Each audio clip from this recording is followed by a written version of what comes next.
Question: what are you a fan of? Is it a movie? A book? A TV show? A music group? A sports team? Or maybe something less conventional? I'm Reagan. And I'm Christian. We've spent over 10 years working in the customer service and entertainment industries. It's this experience which leads us to believe that everyone has a compelling, personal connection to the things that they are a fan of. And we're here to uncover the secret fandoms of the Gulf Coast's VIPs. Join us as we talk with passionate fans about what they love. On this episode of Fantastic People, our school was having this, I'm in the South. So for Halloween, our school was letting us dress up as the occupation we want to have when we grow up, as opposed to anything else for Halloween. And I asked my mother if I could dress up like a Ghostbuster. We are joined by Wally Phelps. Wally is an extremely well-known comedian along the Gulf Coast and a co-writer for the award-winning short film Monsters Anonymous. Being a comedian and a writer, it should come as no surprise that at a very early age, Wally dreamed of being a Ghostbuster as a child. Today, he recounts the moment he first experienced a great American classic and the impact it's had on his life and career. This episode of Fantastic People is sponsored by Hellcat Hangar in Pensacola, Florida. Hellcat Hangar's venture is to build a thriving network of individuals and opportunities centered around the production arts and media. They strive to provide exceptional service as a production studio, valuable insight and education, and to enrich the overall industry across the Gulf Coast. They open their doors as a business, a venue, and as a community event center, but in all manners, their doors are open to cultivate a culture of togetherness. To join the Hellcat Hangar community or reserve a time for your event, you can find them online at hellcathangar.com or call 850-341-7403.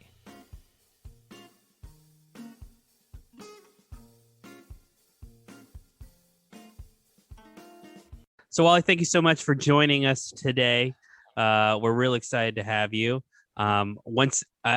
This is a special day because you are only our third person ever from the great state of Mississippi. Mm-hmm. I will take this and ruin it for you. Okay. Yeah. To be fair, I got to let you know that the three people we've had on this podcast, you included, from Mississippi, might be my favorite part of Mississippi.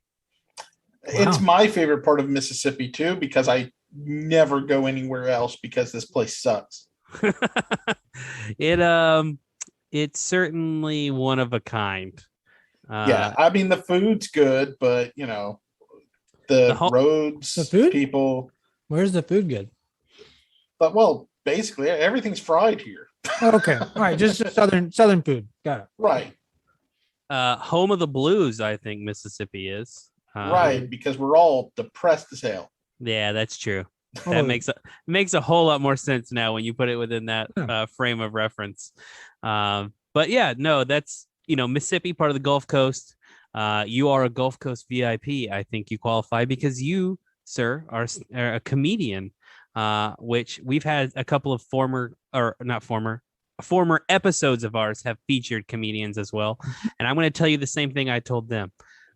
I'm super impressed, man. I don't know how you do it. And maybe you could talk us a little bit how you got into comedy and how you do get up on stage and perform like that. Well, it started with peer pressure. Most good things do.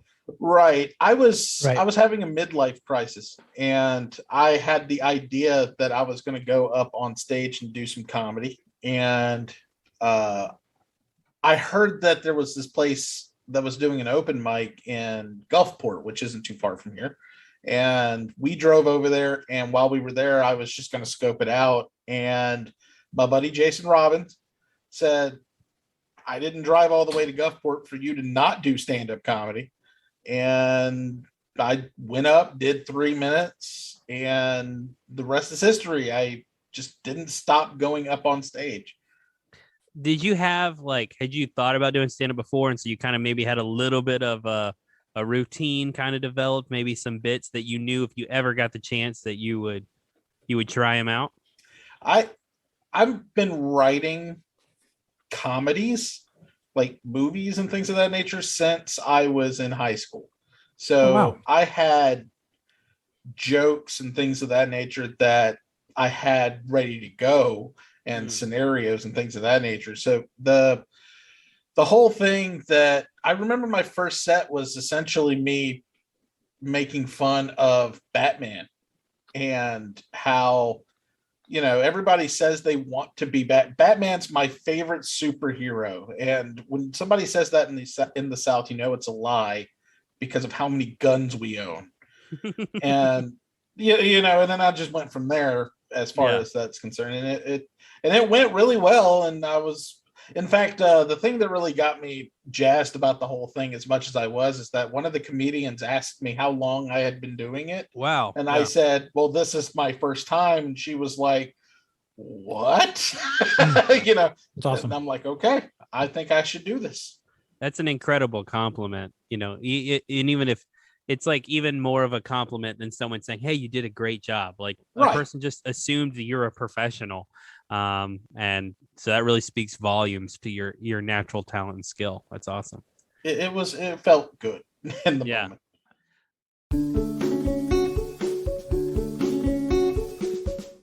You have this natural kind of flow. Do you think some of this maybe has come from the thing we are here to talk about, which is one of the greatest comedic classics of all time, 1984's Ghostbusters? Do you think that, growing up with that, of love and appreciation of this thing, do you think it influenced your love of comedy?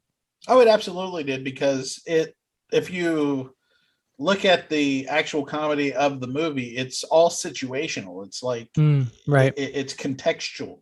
So the comedy comes from what's going on and the way that the characters are reacting to that. It's like everybody's a straight man to the thing that's happening. And that's why it works so well, because they're not trying. It feels so natural, if that makes sense. Like we're just watching these guys at work. And it's a bunch of guys that we really like to spend time with. Yeah. Well, and speaking of it influencing your sort of your comedy and your choice to do comedy, when did you first experience the movie Ghostbusters? I experienced for the first time on video.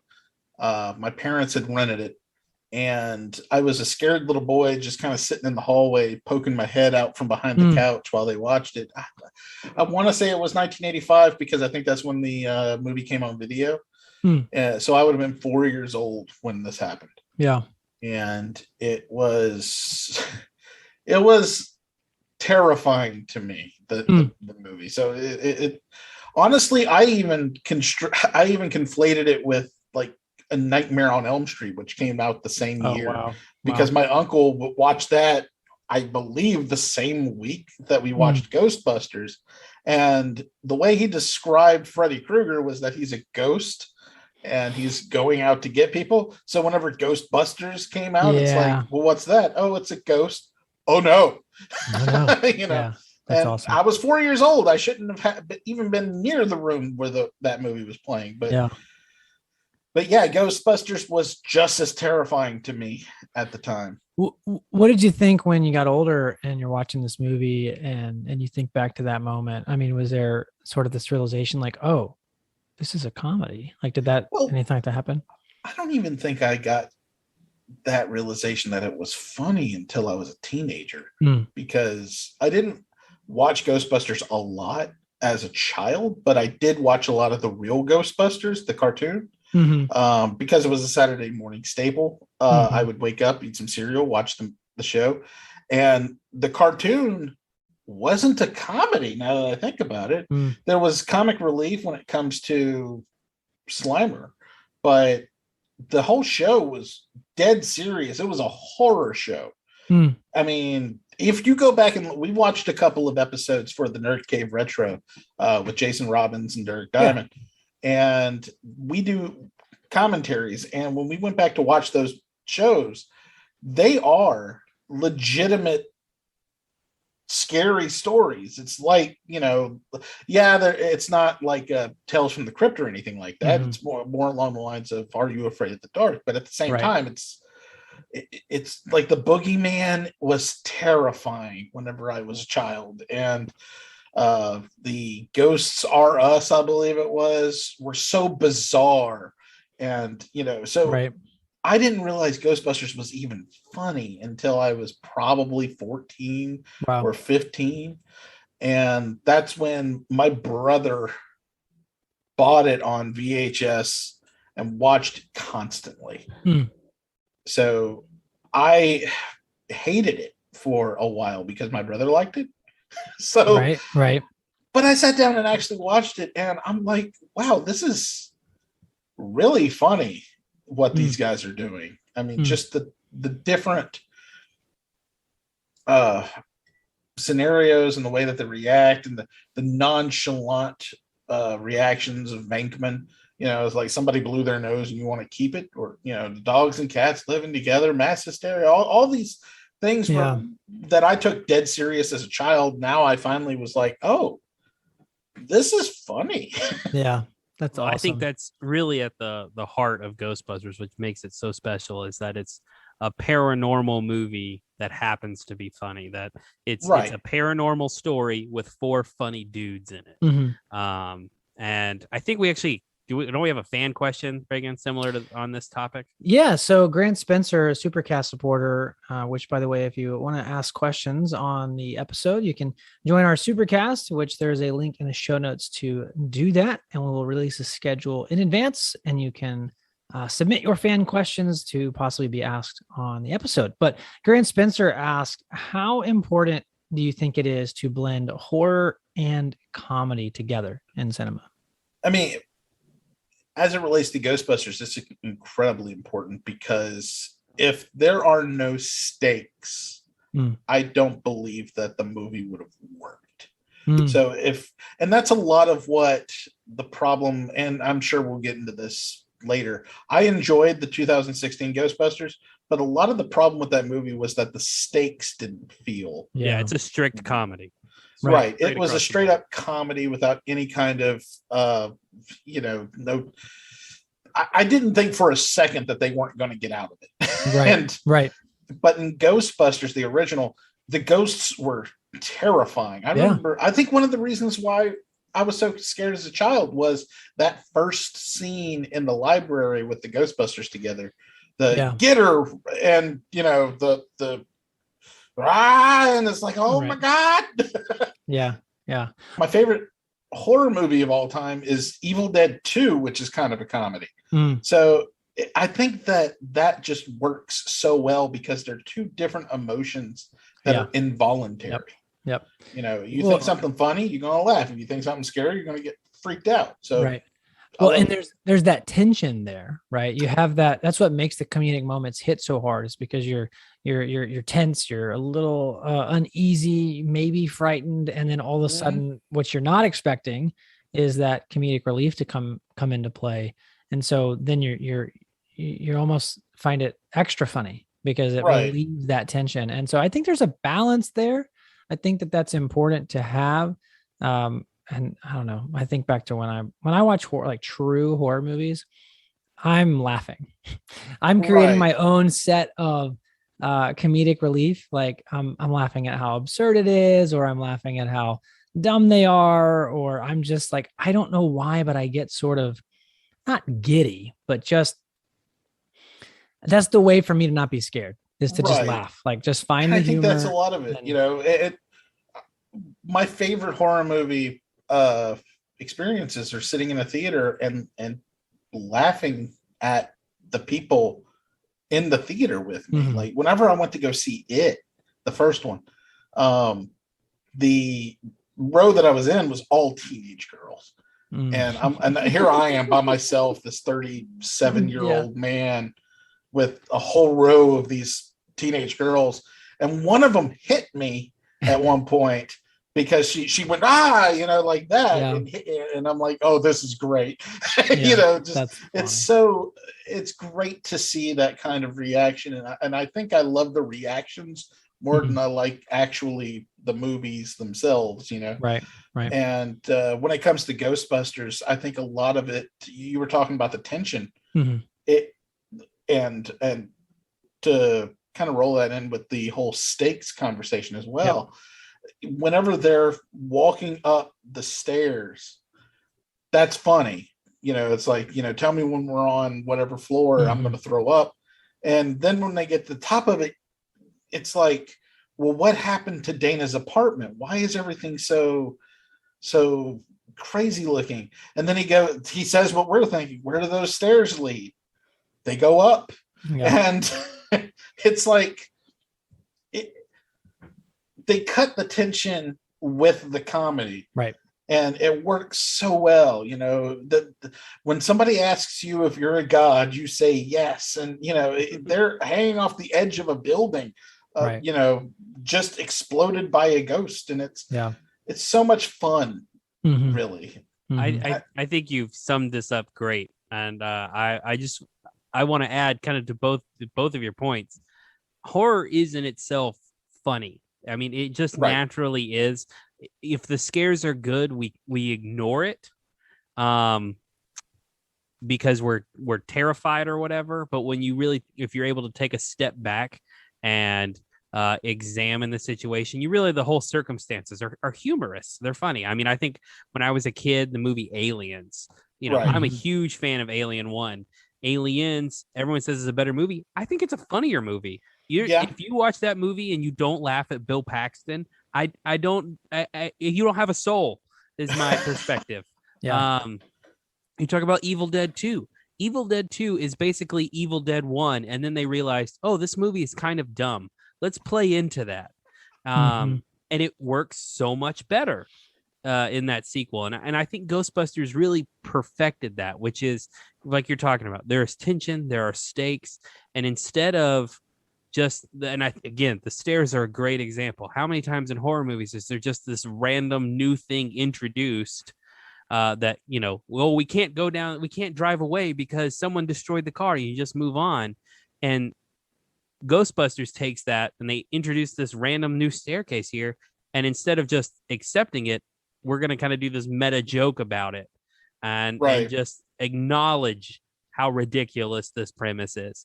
And I just think it transcends so many things and appeals to so many people. It's weird to think that the Earth is billions of years old and I get to live in a time where Ghostbusters exists. It's incredible. Right. It makes me happy.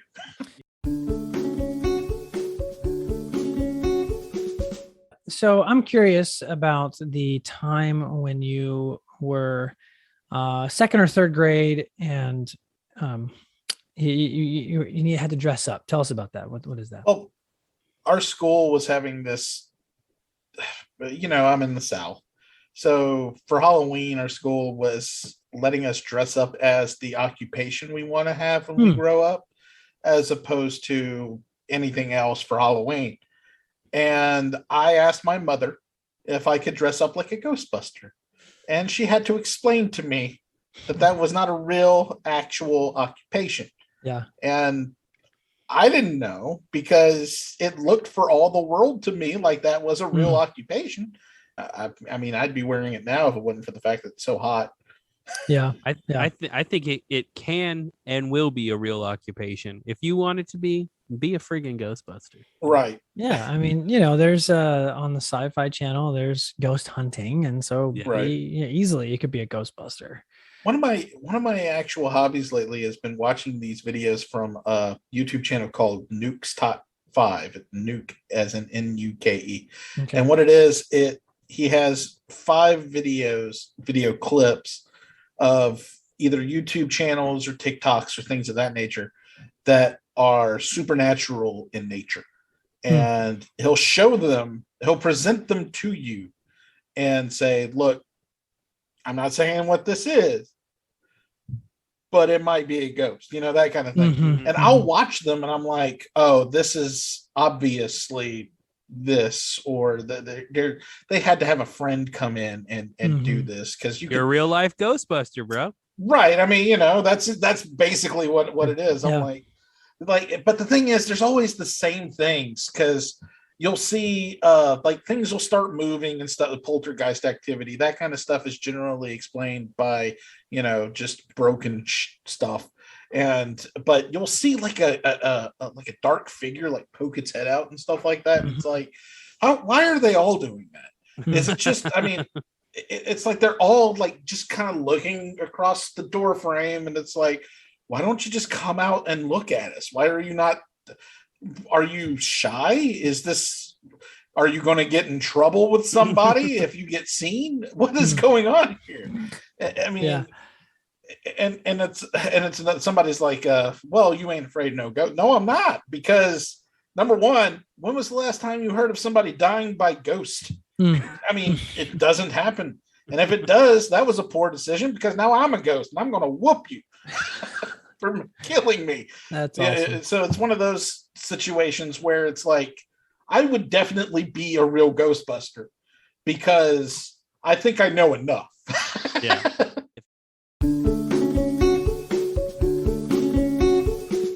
met a person who had never seen Ghostbusters, how would you sell it? What is the thing that you think draws people in? And two, is there anything about it that you think maybe doesn't appeal to people? Oh, that's a very good question, because to sell Ghostbusters, it just feels weird to have to sell somebody on Ghostbusters. Yeah, because it's been around for so long now. But I think that if somebody is hesitant about seeing Ghostbusters, I'll tell them, do you hate fun? Is that what this is? Yeah.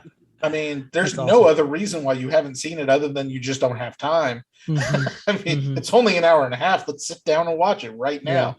I mean, if anything, the theme song is awesome, and it happens twice in the film, 3 if you count the end credits. So we will sit down and enjoy that song at the very least. So let's do this. And as far as not appealing to people, I mean, it's this. Yeah, the special effects look old. I think they're very well done anyway. But I mean, if you go to a theater to see it, you can tell that everything's puppets and stop motion. What? And a peanut painted green at one point. So I mean, I guess that would be the only thing. Gotcha. I only ask that because sometimes I think it's beneficial for us to kind of look at it from an outsider's perspective when we discuss this thing that we love. Ghostbusters would be hard for me as well. I think for both of those things, because I love it so much and it's been a part of my life for so long that certainly I think the selling point for it is like we've talked about at length here, is just how well it balances so many things. And it's hard to imagine you're going to have more fun in a movie. It's the movie I for sure have seen the most in my life, because I laugh every single time. That's awesome. I think an interesting thing about Ghostbusters is that it feels like a movie that could be released today. Or at least, I mean, I'm biased because this is my favorite movie of all time, but I really feel like if you sit down and watch this movie, it's not long and drawn out like a lot of older movies are. It moves. It has that opening with the librarian that kind of, it grabs you immediately and just doesn't let go until the very end. And if that's rare with movies that were filmed in the 80s and whatnot. Yes, the decade has a ton of great films, but Ghostbusters in that time frame, like the only ones I can think of is Ghostbusters and Back to the Future are probably the two movies that, and Gremlins are probably the movies that just are unrelenting from beginning to end. And in a way that's more contemporaneous than most movies from the decade. So I don't see any reason why people don't like this movie. Although there are people who don't like this movie, and those people would be called wrong. Well, I do think, to your point too, I think very little of it would need to be changed. I mean, I can't even think of anything central to the plot that is specifically 80s in nature. Right. Like almost every line of dialogue pretty much translates to modern society as well. I've never really thought of it that way, but that's a really interesting point, and I think a further selling point of this movie. Absolutely. I mean, yeah, there's no cell phones and the TVs are old, but otherwise everything is exactly I mean, not really exactly the same, but like, and some of the outfits are weird, but I mean, for the most part, nothing screams 80s about it. It's not one of these movies that hinges on the fact that you have a nostalgia for that decade. Mm-hmm. Yeah, I mean, like you talked about Back to the Future, the MacGuffin of that movie is a DeLorean. That doesn't work in today's society. Mm-hmm. The fact that the vehicle, the Ghostbusters vehicle, this kind of old ambulance, it was old then, it would be old now. Like it that plot point still works the exact same then as it would today. So, and I think with the DeLorean, it's a cool looking car, so I think that people would still accept it. But at the same time, it's like, I get your point because there's quite a few other things that date that movie, primarily the what the future is and what the past is. Oh, 2000, yeah, Back to the Future 2 is a lot worse. Yeah, well, yeah, for sure. But I mean, I love the movie. There's plenty that dates that movie, right? From the style to the Anyway.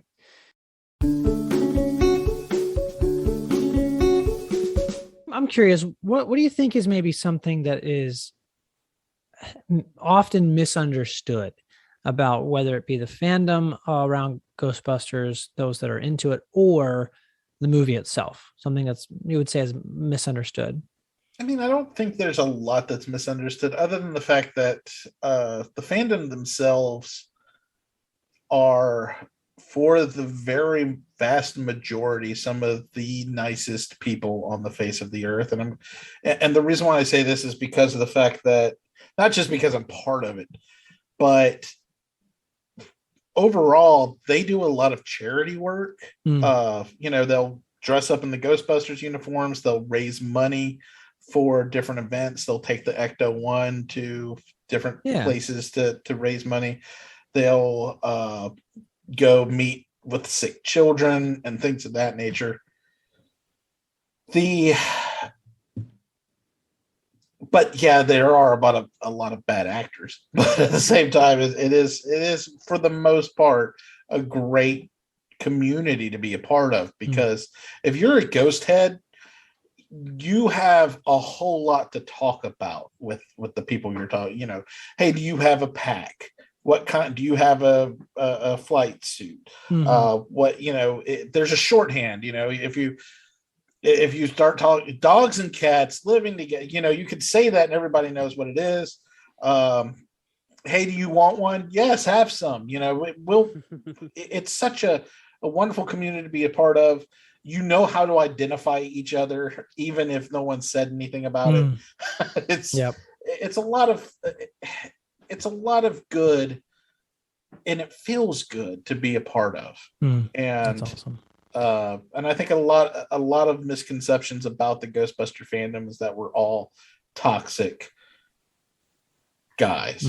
And I mean, it's true about me, but no, I'm just... Do you think, well, that's interesting. Do you think that is more a product of the generation, the decade? I mean, and what I mean in terms of fans, and this exists everywhere. I'm not saying it's exclusive to 80s and 90s pop culture, but I find that is a group of people, or there's a large group of people that are possessive, take of something. And so the Ghostbusters is a part of that era, that there's a large amount of people in today's age, grown adults who have strong opinions about the thing that they loved when they were kids, right? So do you think maybe that's a generational thing, just an age thing, or specific to that era? I think it's just inherent in fandom in general. I believe there was a sense of ownership with even like Star Wars in the mid 80s. There were so many conversations and people upset with the ending of Empire Strikes Back to the point where they were just losing their mind. No, it's impossible. He's lying. He's a robot. I remember these conversations Wow. whenever I was a child. Wow. And this is pre-internet. I mean, this is pre-internet. Yeah. This is in my living room. My uncle and his friends, my uncle lived with us at the time, and his friends were always over, and they had this big argument about whether or not Darth Vader was being a jerk just by pretending to be Luke Skywalker's father. And that's awesome. And it's funny because Return of the Jedi is the first movie I ever went to a movie theater to see. And I think it also, that's why it happened, because we were all gathered to go see this. So that's why it's so fresh in my mind, because it's a core memory, to use an Inside Out reference. Right. And awesome. They going forward, it's just that it's more prevalent because we have more places to air those complaints. Yeah. There's just a whole lot of fandom of ownership that has happened, and it will continue to happen. Right. And now people have forgotten how to actually watch movies, because the ownership has gotten so bad that if your headcanon isn't right, you'll start hating the thing. Yeah.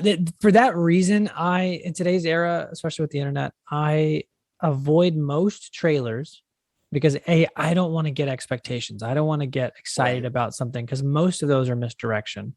There are a few that I just am excited to consume all content, so I'm going to watch it anyway and just know that it's misdirection. But for the most part, I will only watch it once, and I stay away from the conversation until the movie's out. Until the movie's out, I stay away from the conversation. And if I only talk about things that we can know for sure are related to that movie or that episode of a TV show. I try to avoid speculation, and Star Wars is to thank for that. Episode 7, Force Awakens, is to thank for that, because there was so much what if it could be, it's this. Right. Rightfully so. JJ just made you ask a ton of questions in that movie. That's what he does, right? Yeah, throws the grenade in and lets it go. And so I got so wrapped up during that movie release and pre-Last Jedi, and I was like, oh my gosh. And then I was so pissed when I walked out of Last Jedi that I was like, I'm not doing this again. I can't get caught up in this. And then I look back and I'm like, wow, Last Jedi, not to get off on Star Wars, but wow, Last Jedi is actually a really good movie. Right. And so I was like, no, I can't do this. I can't get caught up in speculation anymore. So with Spider-Man coming out, all those things, like I just right. And it's funny because I remember whenever I saw The Last Jedi, I watched it with my little girl, and she sat there, and we had moments in that film. We would look at each other like, oh my God, I can't believe, that kind of thing. Yeah. And I walked out of that theater thinking, wow, there's no way anyone's going to hate this movie.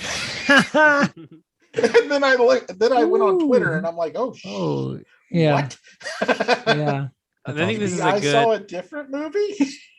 Just to hit home our last couple of questions, because we're already kind of on this topic. We're talking now about kind of the negative sides of fan bases in general. It's a big question we always ask is what are some of the issues and critiques that we have. And so we've been talking about them kind of broadly here the last couple of minutes, talking about ownership. Can you talk maybe a little bit about that specifically within Ghostbusters? Oh yeah. Whenever the 2016 Ghostbusters was announced, and I think they really, I don't think it was the right thing to do to announce it the way they did. Like, hey, there's going to be a reboot of Ghostbusters with an all-female cast, and immediately everybody was like, well, this will not stand. And I don't think it had anything to do with the content of the movie. I mean, there are two different things when it comes to that 2016 movie. There is the group of people who are just not wanting anything different at all. Right. And there's the group of people who expected Ghostbusters. The 1984 film. So whenever I sat down and watched Ghostbusters 2016, I already had that thought in my head that this isn't going to be Ghostbusters because, and I mean 84 Ghostbusters, because of the fact that it is a perfect movie to me. And there's no way that this movie was going to be a perfect movie. And as soon as the first joke happened, I was like, oh, so this is the tone they're going for. Let me adjust those expectations. Yeah. And let's move forward with what we have. This isn't what we wanted. Right. But this is what we have. And I always feel like more Ghostbusters is good Ghostbusters because it's more than nothing. We've had so much nothing over the years. That's awesome. Right. There was so much nothing. And we were getting fed. We were getting fed well too, because there was products. There were t-shirts and notepads and proton packs, and there was more stuff that we could buy. And I know that sounds weird, but for the longest time there was absolutely nothing. Yeah. And because of this 2016 movie, which we Ghostbusters fans generally just call it Answer the Call. Answer the Call was okay. It wasn't the greatest movie of all time. But the thing is, with the expectations of everybody is that, this is going to be like the old Ghostbusters, and it just wasn't. And that sense of ownership that they had, this isn't what I wanted it to be, so it has to be garbage. Yeah. And that's just not so. I think what's really great about your point here too is kind of tying back to the, just years of nothingness, is that for some reason people preferred there to be nothing over at least the chance or the opportunity for it to be introduced to a new generation of people. Or, and to your point, exactly. I was walking around Walmart one day and there was a Slimer toy for my 18-month-old. I was like, I'm going to get this for him. Very early on, I was like, I'm going to buy this and my kid's going to grow up with Slimer. And he still has it. It still sits on his bed. And I still haven't shown him Ghostbusters. He's 6 now. He's probably getting close to an age, but I haven't made that choice yet. Yeah. But it's still a part of his life. And I would not have been able to get that 5 years earlier. It wouldn't have just been a Slimer toy sitting on the ground. Yeah. But people preferred holding it to themselves rather than sharing it. Just because, I don't know, they didn't like the idea of all women Ghostbusters or, and I agree. That movie has problems in that it's a straight comedy. But, and there's I no still stakes. enjoy it. Yeah, no stakes. They're going to make it. But the villain's not very good. That's easily the worst part. You guys are making me want to watch it so bad. Yeah. But the thing with the movie is it also brings people into it. So people who would have no interest in Ghostbusters whatsoever are being introduced to Ghostbusters. And yes, maybe it's not the best introduction. And what I mean by that, it's not the best thing that is Ghostbusters. But there are people out there who were first introduced into Ghostbusters with Extreme Ghostbusters or The Real Ghostbusters, or dare I say it, the old Ghostbusters Filmation thing that has nothing to do with Ghostbusters. And then they'll see this thing that's also Ghostbusters, and what's that? Right. My little girl saw Answer the Call before anything because, I took her to that too. And she really loved the movie because, these awesome women with these awesome suits shooting ghosts. It was awesome. So we went to home and I was able to show her Ghostbusters and Ghostbusters 2. And she loves those movies. And I wouldn't have had any opening to say, because here's a new thing. Here are the things that inspired it. Yep. And I find that better than nothing at all. Yep. Yeah. Well, no, and it's beautiful. It is. It's beautiful because, it's one thing to like a thing, right? But it's okay for other people to like it, right? Right. And just because it's sucks. Yeah, just because it's different than the thing that we like, it doesn't matter. And we've said this before. A new version of something doesn't just remove the old version, right? The original still exists. You can always enjoy that the way that you do.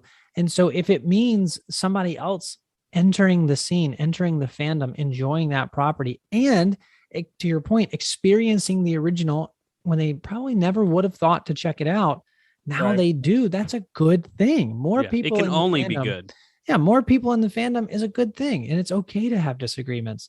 And so I think that, along those same lines with Star Wars, more Star Wars is better than no Star Wars, right? Right. I have a couple of video games that I'm a huge fan of that just kind of quit, and there's a lot of buzz going on. There's some activity in that space again, and are they going to release a new one? Well, it's not by the original creators. Well, that's okay too. Like I can enjoy the game. Somebody else can come in and experience this, and then they're going to experience a game from the early 90s that they never would have picked up if it hadn't been for this new thing that came out that's very close, along the same lane. That's absolutely true. I mean, it's interesting whenever people complain about these remasters and things of that nature that come out in the video game space. And it's like, well, why are you complaining? Because it's introducing these people to these concepts and these stories that we had when we were younger. Mm-hmm. And that means that they can continue on if this does well as well. Right. So right. You get new ones. Yep. People don't think about that. If these things are successful, we're going to get even more of the thing that we love. Right. They're going to keep funding it if it's doing well. So wish it well. Pump money into these things. Yeah. Don't boy. So you're going to find people who love one of these that don't like the others. And that's okay. And that's fine. What does the future hold? What are we looking forward to coming up with the Ghostbusters franchise and the fact that we are getting more? Well, we got the Ghostbusters. I'm looking off camera like you guys could see the poster that's in my room.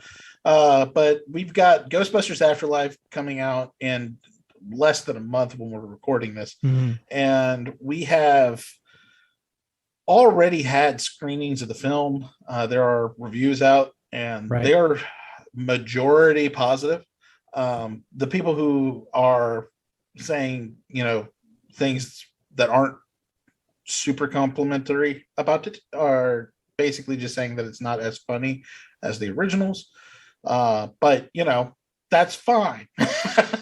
Right. They're saying that it's a Ghostbusters movie by way of Amblin is the way they're describing it. And so if you're going to combine Ghostbusters with E.T., I don't see a problem with this. What the hell? Why would you not want that? The movie is supposed to be leading into a whole bunch of other stuff. So hopefully it does well enough for them to do the sequels, the cartoons that they're thinking of doing. And there's already products out on the shelves right now that I'm super excited about. The different Funko Pops, of course, and there's the new Proton Pack that they have at Spirit Halloween that is different from the original. There's just a whole lot of awesome things that are in the pipeline that we don't even know about yet. So if this movie is successful, we're going to be drowning in Ghostbusters, and I love it. Mm-hmm. Mm-hmm. Yeah, and the good news is not a ghost in sight. Indeed. I am also very excited. It's kind of nerve-wracking. All of this kind of falls on one movie. I hope the audience turn out as good. But it's a good time to be a Ghostbusters fan, I think. Jason Reitman is the right guy to make this movie. Everything we've seen from it looks spot on. I'm very, very hopeful that we're on the right track for a good Ghostbusters future. Agreed. I have a lot of enthusiasm and hope. Really, they could have called this Ghostbusters: A New Hope. That's awesome.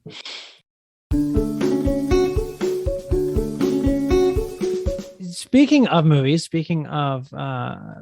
the paranormal, you wrote a movie, correct? You wrote lots of movies, but yes, I Monsters Anonymous, an award-winning short film, Monsters Anonymous. You can take a look at that on YouTube at the Monsters Anonymous page. I believe if you type in Monsters Anonymous, it's the third one down. Apparently a lot of people made things called Monsters Anonymous, and we didn't realize that, but it has Brian O'Halloran in it. So if you click on it and the guy from Clerks is not in the film, that's not ours. We also did a commentary track because it's been 5 years since that movie came out. So there's a commentary track with me, Jason Robbins, my co-writer, and the creator of Monsters Anonymous, as well as Brian O'Halloran. He actually joined us for it right after he finished filming Clerks 3. That's awesome. That's awesome. Wow. How did that come about? How did you get him? Oh God, how did we get him? Well, to tell that story, we have to tell you about Jeremy London. Jeremy London is the director, and also he did a rewrite and produced the film. And if you don't know who Jeremy London is, he's the guy from Mallrats. He was in Party of Five, and he had an acting school down here. And Jason actually was going to do Monsters Anonymous as like a class project type of situation. And he sent the first draft of it to Jeremy, and he loved it to the point where he decided that he was going to make it. And during a convention, he actually asked Brian, hey, do you want to be in this thing as Dracula? And he's like, yes, of course. So wow, that's how we got Brian by way of Jeremy London. That's awesome. So where can we find it? If you guys did the commentary, where is it accessible? It's on the Monsters Anonymous page on YouTube. If you also go to Twitter, it's Help the Monsters, at Help the Monsters, and you'll be able to find it there. That's awesome. And I believe it's also on Facebook, but at this point, our Facebook is kind of dead, just like most of the characters in the film. And we are we're excited that it's been 5 years since we did it, but we're looking to make more. Awesome. So hopefully that does happen. Awesome. Well, what else you got going on, man? Where can people find you? And you got any upcoming comedy dates, or you just telling jokes on the internet right now? I'm still just telling jokes on the internet right now, which is doing really well for me, but it's not lucrative at all. Nobody wants to pay for my tweets. It's weird. And so my OnlyFans is I'm kidding. You can go to @TheRealBigWall on Twitter to find me there, and you'll find all of my information. I am working on a podcast called the Talking to a Wall, and basically it's anonymous people ask me for help, and I give them advice, even though I'm not qualified to do so. And then they promptly don't do it, and that's why it's called Talking to a Wall. And awesome. There is also the Nerd Cave Retro. I'm on there every once in a while, but I do the commentary tracks every month with them. So if you go to Nerd Cave Retro, you can listen to us basically a laugh track, because also a perfect movie. Yeah, that's got to be a hoot. That's got to be. It's absolutely. We're gonna do Ghostbusters in like a month or two. So that might be on the Derek Diamond Experience though. So just look at my Twitter. I'll tell you where all that stuff is. Yeah. You can also go facebook.com/Wally is funny, and YouTube @TheRealBigWall. That's where I put all my Fortnite videos. Cool. Very cool, man. Well, we appreciate you hanging out with us. Yeah, thanks, man. It's a lot of fun. I truly appreciate it. Hey there. You are still listening. Did you forget to turn it off? No? You like our voices that much, huh?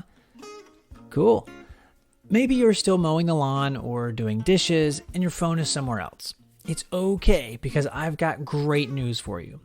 When you get over to where your phone is, before you do anything else, don't start an episode of a different podcast, because there is so much more to this conversation, but unfortunately, there was not enough room or time to leave it here. So, we've put the completely raw, unedited version of this conversation on our Supercast feed. Now that you've made it back to your phone, tap over to fantasticpeoplepod.supercast.tech to hit play on the raw version of this episode and many other behind-the-scenes moments with our previous guests.